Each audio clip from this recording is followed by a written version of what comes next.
бир нерсе узакка барбайт, урматтуу мекендешим. А бир нерсе өтө тездик менен келет. Снайперди атканда бир дегенде барып тиет го, жада калсандан дагы тез.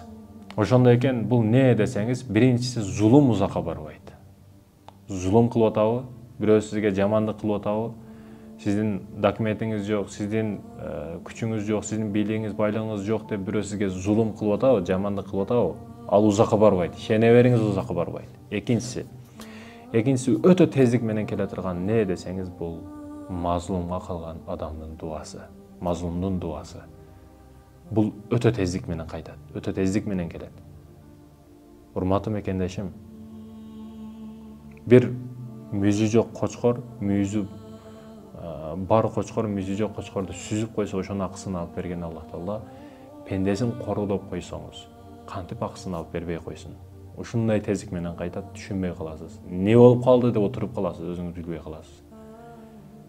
Кайсы күнөөм үчүн деп чыгып калат го кээ бирөөлөр. Күнөөнү кылып койгонсуң, ошон үчүн келип атат бул.